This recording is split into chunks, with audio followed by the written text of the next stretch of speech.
Good morning. It's August 6th, 2022, and we are in high tunnel number 1. This is all the tomatoes in here are part of a grafted tomato study from Oklahoma State University. So I'm taking these videos to both inform the viewers, also to keep track of the production and how plants are doing from week to week. So this tunnel started producing fruit July the 4th. So we're barely over a month and this thing has cranked out a lot of tomatoes and still doing so. This plant right here is 589 determinants. Really just now cranking some fruit out. These should really put on in a week or two once it cools down a bit. This is the system we use to water all of these tomatoes. So this is a mixture of Epsom salts. For this 55-gallon barrel, I use 7 ounces of calcium chloride mixed actually in a blender dry with 3.5 ounces of Epsom salts and then 7 ounces of Master Blend tomato fertilizer 8-16-38. And when you turn this thing on, it starts shooting, drawing the solution from the bottom of this down into this 1/4-inch tubing, which runs, that's our header tubing, and it runs all the way down to the start right here. So let's take a look. These 3 rows here are indeterminates. That's why they're strung up on these strings right here. I chose to make these strings to where a 5'10" guy can reach up and easily reach the top of this, where I do not have to use a ladder when I lean and lower these, which will be coming up pretty quick.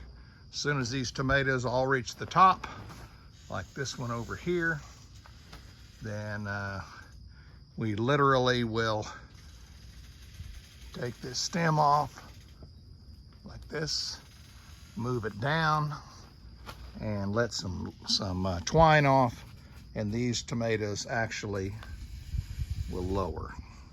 So instead of going straight up the string, they'll actually lean.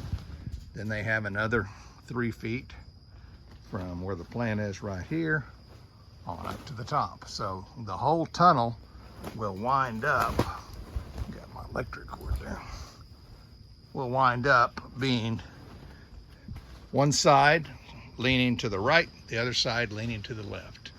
And what we have are these wires right here. You can see it, it's about a 1/8 inch wire rope. Same thing over there, and these are 2 feet apart. So it gives us some separation also.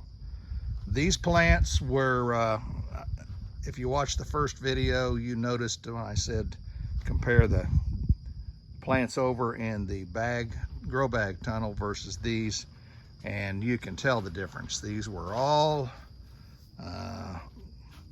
these have all come out of,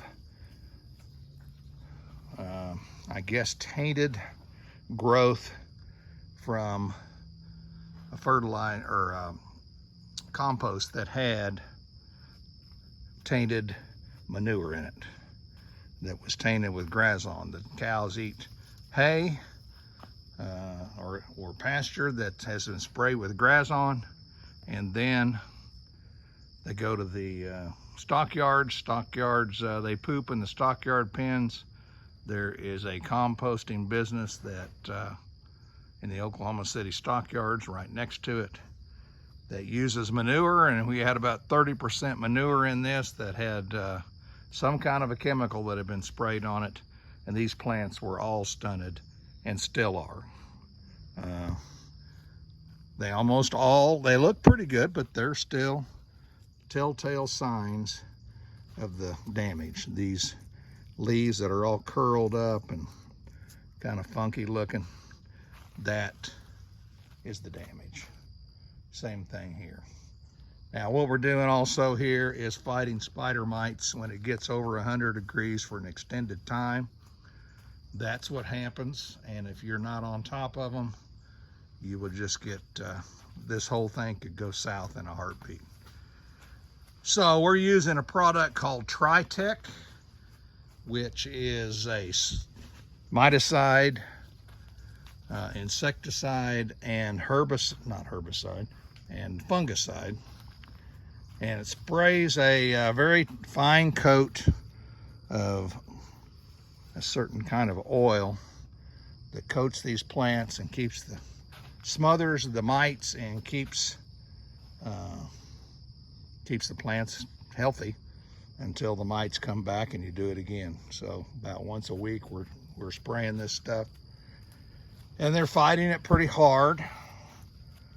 Healthy plant right here, one with mites right here. You'd think the whole tunnel would have it, but that's not necessarily the case. These are red deuces. They've been on here a long time. All of these are grafted, and these are a plant that will pretty much put their fruit on all at once, and we had that earlier in the season, but they'll still keep going. Spider mite damage right there. Still production down here. Another way to tell if you have spider mites is if your fruit is all mottled looking, that's the spider mites attacking the fruit. They're still edible, not a whole lot of difference but in flavor, but certainly not as pretty, and you know, you can always cut the skins off of them, but for the most part we don't have that out here. This row right here is BHN 589s, which is just the same as the one I just showed you on the other side of the tunnel. They have not done as well. I hear that the watering is just kicked off. I water these plants about 10 minutes per time, and we do that 4 times a day. So the timer comes on every 6 hours. On the other side over here, we have these little plants right here are Red Mountain grafted, and they have churned tomatoes out for a whole month. Their main production's over, but they're still putting fruit on. It's small here. If they make it and continue on, these plants will still have a lot of fruit on them. But these plants are determinants. And these 3 rows of plants here and the 1 row on the other side of the tunnel, these are all Big Dina grafted. Some of these plants are better than the others. This one looks a whole lot healthier.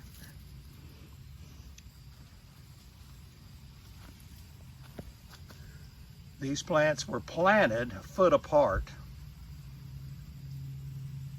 and a bunch of them died, and we replanted. Long story, but these have been cranking out. All the bottom here that's been trimmed off, that's because fruit has happened and we don't need leaves after they have after the fruit's been picked. Doesn't serve any purpose. We want to have at least 12 stems or branches on these plants.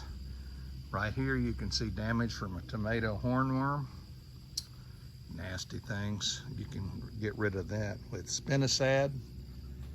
Oh, I had about 3 or 4 of them and picked them off, and it's pretty easy to tell when you see this done to the top of your plant. You have a tomato hornworm, and another part of the deal. So these have all been picked low, and the tomatoes are now smaller. Until the weather cools, any new production will not get as big as it was. These things were all 3/4 of a pound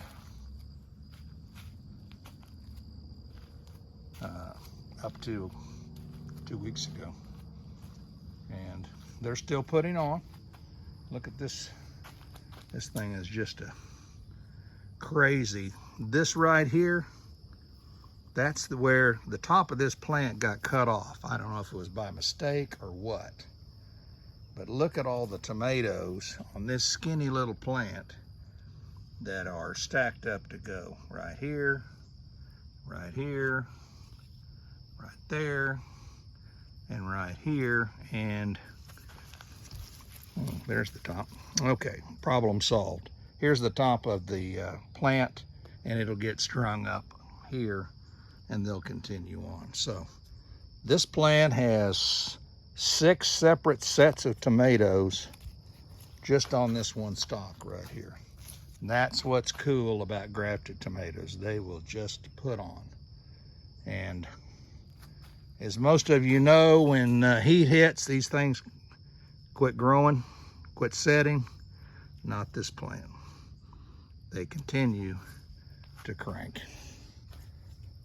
A lot of trimming to do today, which we'll turn the fans on and do it. Try to get these things managed a little better. They're a little woolly. This has multiple stalks on it, these 2 plants right here, and they need to be trimmed.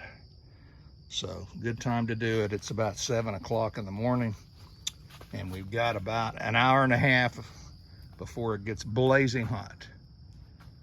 So anyway, here it is, high tunnel number 1, Oklahoma State University grafted tomato experiment, where we have grafted tomatoes and non-grafted, and we compare production of each. These right here are actually non-grafted.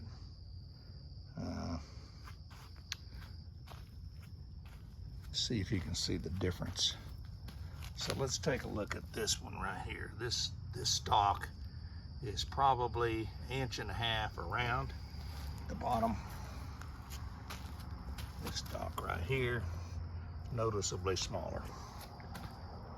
So that's what we do too. Everything that I pick out of here is noted and weighed. We've got about 18 buckets between the 2 tunnels that we have to pick and note, put them in buckets. Some of those buckets may have 2 or 3 tomatoes in it. Some of them may have 10 pounds in it. Got to do that so we know what we've got and what we've raised and how we can compare all of these plants versus each other. Also, we will compare them versus the ones we have in the grow bags, just to know. Next year, with all this damage in here, we could have this thing full of grow bags instead of in the ground. The production will just be way better. I'll probably, if I do that, I'll space them out a whole lot more than we have here and give them more room. Multiple stem them. We're still doing that here, but these plants just are not even close to what's producing in the other house. Still going though, that's at the bottom. So y'all have a great rest of your week, start of the week, and we'll keep cranking it out here in the blazing hot heat of Oklahoma. Y'all take care.